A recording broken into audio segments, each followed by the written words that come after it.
The armory was eerily silent, the kind of silence that made every footstep sound amplified, echoing off the concrete walls and metallic shelves lined with weapons. Rows of rifles gleamed under the harsh fluorescent lights, pistols rested in neat cases, and tactical gear hung in orderly formation, each item a testament to the strict discipline that governed the base. The soldiers approaching the room moved quickly, their senses alert, hearts pounding with adrenaline. Their mission was clear. Someone was inside the armory without proper clearance, and they had to secure the area immediately. Corporal Davis led the team, his movements sharp, practiced, confident. Years of experience had taught him to expect the unexpected, but nothing could have prepared him for the presence of the woman standing calmly amidst the weapons. She wasn't just another base personnel caught trespassing. There was an undeniable aura about her, an aura that radiated control, readiness, and danger. Her posture was upright, balanced, every limb perfectly aligned, betraying a lifetime of rigorous training. She didn't seem startled or panicked. If anything, she looked mildly amused, as though she were aware of the trap and found it slightly entertaining. "Hands where we can see them," Davis barked, trying to assert authority. The command echoed sharply in the cold room. The soldiers flanked him, weapons raised, eyes locked on her every move. Yet she didn't flinch. Her gaze swept over each of them with astonishing speed, noting who held weapons too loosely, who was standing too far forward, who might move first if things escalated. It was the kind of assessment most people couldn't even make consciously. She shifted slightly, picking up a rifle, but not with the panicked grasp of someone cornered. Her fingers barely tightened around it as if testing its weight and balance rather than preparing to attack. Every small motion she made was precise, efficient, controlled. Davis's team began to exchange uneasy glances. Something about her presence unsettled them in a way they couldn't fully articulate. They had trained for ambushes, for hostile encounters, for rogue personnel, but none of that compared to the silent, lethal confidence she exuded. "You're surrounded," Davis said again, a little more firmly this time, trying to mask the creeping unease in his voice. A faint smirk appeared on her face, subtle, almost imperceptible.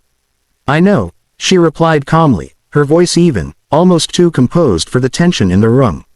It was the voice of someone who had been through far worse than this, someone who had faced life or death situations so many times that being trapped in an armory by a handful of soldiers barely registered as a concern.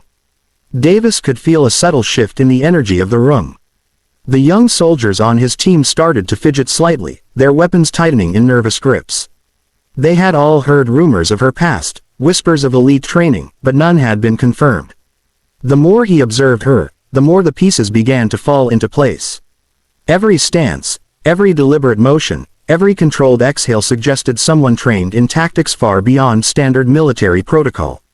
She wasn't just ready, she was several steps ahead, predicting what each of them might do next. "Step closer, and things will get complicated," she said, almost casually, her eyes scanning the exits and corners of the room. "Not for me, for you." Her words carried an almost imperceptible weight, the kind that makes even the most confident soldiers pause. Davis felt a cold realization settle over him. This was no ordinary personnel officer caught trespassing. This was someone who could incapacitate every one of them without breaking a sweat, someone who had survived and thrived in situations that would terrify even the most seasoned soldiers. The seconds stretched. The silence was thick and tense, punctuated only by the faint metallic hum of the overhead lights. Davis's mind raced, weighing options, calculating risks. He could call for backup, but even then, he couldn't shake the feeling that it might already be too late to regain any semblance of control. The woman shifted again, just slightly, pivoting on one heel, adjusting her stance. Every movement was deliberate, fluid, and perfectly measured. She wasn't preparing to attack, but she could, and that knowledge alone made Davis hesitate. "You think cornering me gives you the upper hand," she said softly, almost conversationally. "It doesn't. You're making assumptions based on appearances, and assumptions are dangerous." The team's unease was palpable. Each soldier could feel the weight of her presence pressing down, a reminder that inexperience and overconfidence could be deadly mistakes. Davis forced himself to breathe steadily, to focus, but even he couldn't deny the sharp edge of fear gnawing at the edges of his mind. This wasn't just a confrontation, it was a test, and they were the unknowing subjects. The woman's gaze lingered on him, almost piercing, as if reading his thoughts, predicting his next move before he even made it. And in that moment, Davis realized the truth. They weren't in control. Not here, not now. The calm, collected figure standing before them had trained for this, trained to survive, to dominate, to turn every disadvantage into opportunity. She was a force that couldn't be intimidated, cornered, or underestimated. And they had just made the mistake of underestimating her. The tension in the armory had reached a tangible thickness, almost like the air itself had been compressed by the presence of someone far more capable than the team expected. Every soldier gripped their weapon a little tighter, every finger twitched slightly over triggers, every footstep seemed louder, more deliberate. The woman's calm, deliberate movements only heightened the unease, like a storm waiting to strike in perfect silence. She didn't panic, didn't rush, didn't flinch.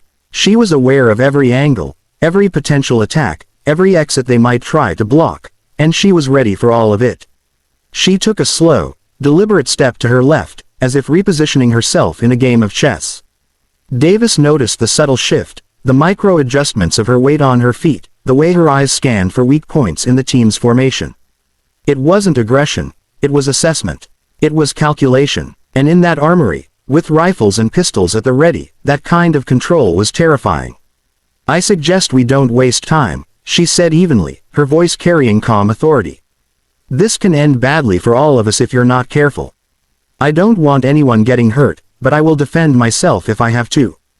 Davis swallowed hard. The tone wasn't threatening, not in the way he had been trained to recognize, but it was sharp enough to leave no doubt. She knew how to use lethal force, and she wasn't bluffing. He glanced at his team, seeing the subtle shift in their posture, the way they stiffened, hesitated, and second-guessed every movement.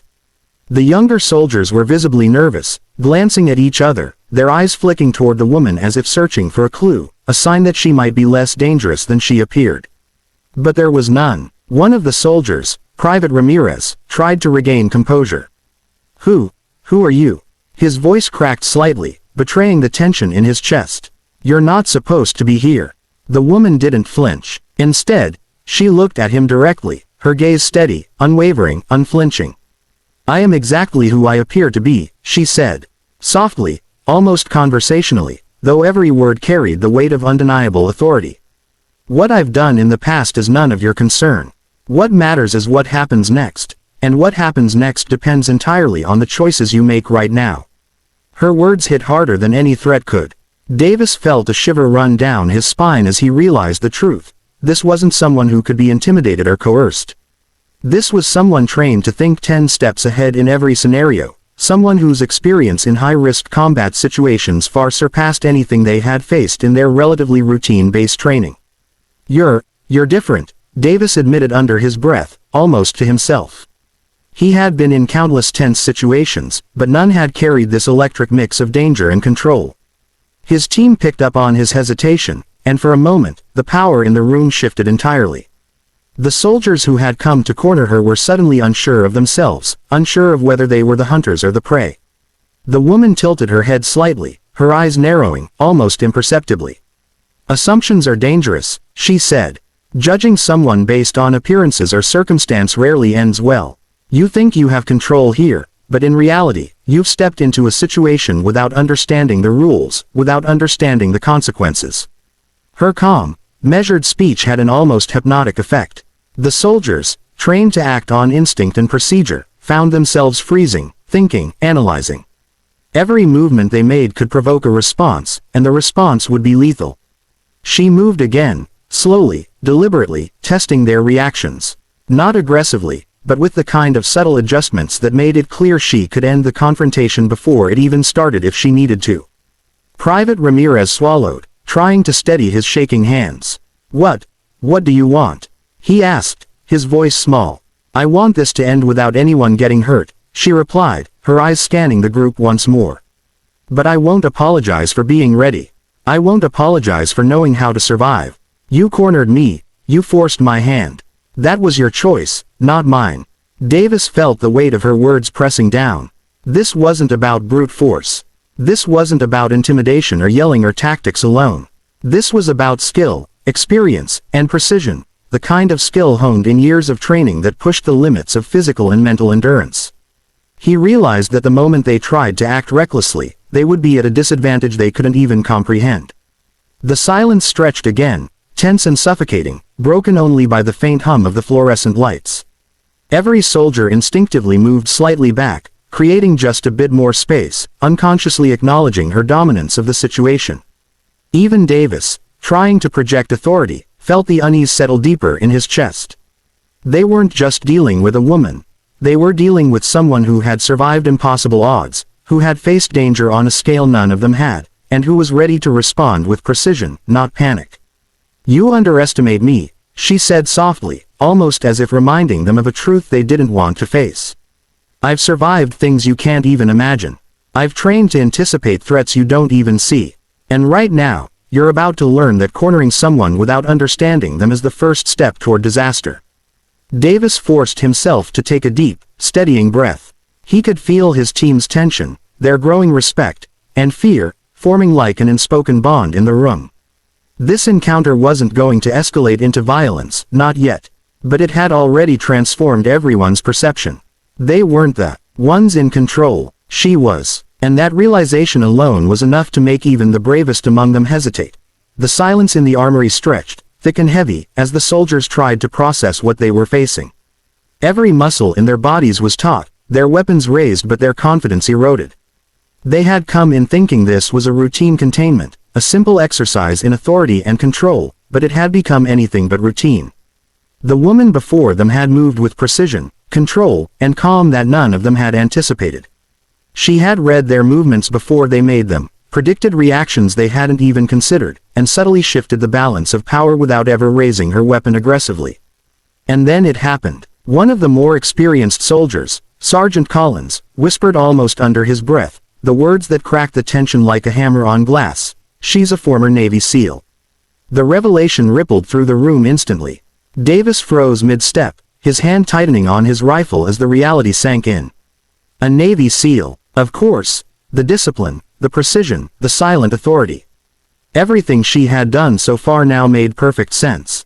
Every subtle adjustment, every measured movement, every calm word had been honed through years of elite training, countless hours of grueling physical conditioning, and real-world combat experience that far surpassed anything they had faced on base.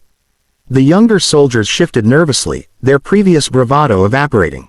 They had been trained to handle threats, to neutralize hostile personnel, to operate in tense situations, but this was entirely different. They were no longer the hunters. They were in a room with someone who had survived missions so dangerous, so complex, that their worst fears seemed trivial in comparison. Their training manuals hadn't prepared them for this. Their simulations hadn't prepared them for this, and their instincts alone couldn't prepare them for someone with her skill set. Davis swallowed hard, trying to regain his composure. He realized, with a mixture of awe and apprehension, that the entire dynamic of the situation had shifted. She wasn't just capable of defending herself, she could have incapacitated all of them in moments, silently, efficiently, without hesitation. And yet she hadn't. Every motion, every word had been calculated, controlled, designed to assert dominance without unnecessary violence. She noticed the subtle shift in the room, the way the soldiers were now hesitating, the way their movements had become more cautious, more deliberate. A faint smile appeared on her face, almost imperceptible but enough to convey confidence. "Now you understand," she said calmly, her voice steady, controlled, "why caution is the better part of valor." The room remained still, the hum of the fluorescent lights the only sound as the soldiers absorbed the weight of her presence. They had cornered her, assumed superiority, and yet found themselves humbled in seconds by someone they had underestimated. Respect had replaced fear, and the tension now carried an undercurrent of admiration, though still tinged with unease. Davis stepped forward, lowering his weapon slightly, his voice measured. We didn't know." His admission was simple, but it carried the gravity of realization. They hadn't underestimated her because they were arrogant. They had underestimated her because they had assumed appearances told the full story. She had proven otherwise. "I understand," she replied evenly, her eyes scanning each of them with calm scrutiny. "But that doesn't give anyone the right to assume control over me without reason. This isn't about disrespect, it's about survival, skill, and judgment. Learn that lesson well." Her words struck deep. The soldiers understood now that training and authority could only go so far, experience, discipline, and strategic thinking were what separated those who survived from those who didn't. It was a humbling lesson delivered without hostility, without physical confrontation, yet more impactful than any drill or warning ever could have been. For a long moment, the room remained tense but quiet. Slowly, the younger soldiers lowered their weapons, some exhaling shakily, their minds racing with the implications of what they had just witnessed. Davis, now fully aware of the danger they had underestimated, signaled for them to relax slightly but remain alert. Every fiber of their being had been reminded of the consequences of underestimating someone with unparalleled skill and discipline. Then she stepped aside. Each motion was deliberate, controlled, fluid, again demonstrating the mastery of her body, the precision of her movements. She allowed them space, a clear gesture that the confrontation could end without violence, yet reminded them that the upper hand had never been theirs. Every soldier felt it, a profound mixture of relief, awe, and respect. The lesson was clear. Power wasn't about aggression, it wasn't about intimidation, it was about preparation, skill, and knowing when and how to act.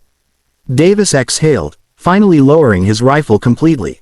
We understand, he said softly, almost to himself, almost reverently. He and his team had entered the armory thinking they were in control, but they had been taught an unforgettable lesson in humility, respect, and caution. The woman's gaze softened slightly, her smirk fading into something resembling approval. "Remember this moment," she said, voice calm but carrying authority, "because it will stay with you longer than any drill, any lecture, any warning ever could. Never underestimate someone trained for the impossible. Never assume you have control when you only understand part of the picture." And with that, she walked past them, her movements deliberate and confident, leaving the soldiers to reflect on the encounter. They had cornered someone they assumed was ordinary, only to discover an extraordinary force capable of outmatching them in every way. It was a lesson they would never forget, a reminder that skill, discipline, and experience outweighed assumptions, bravado, and appearances. In that moment, the armory had transformed from a place of authority into a crucible of realization. Respect and caution were earned, not demanded, and they had just learned that the hard way.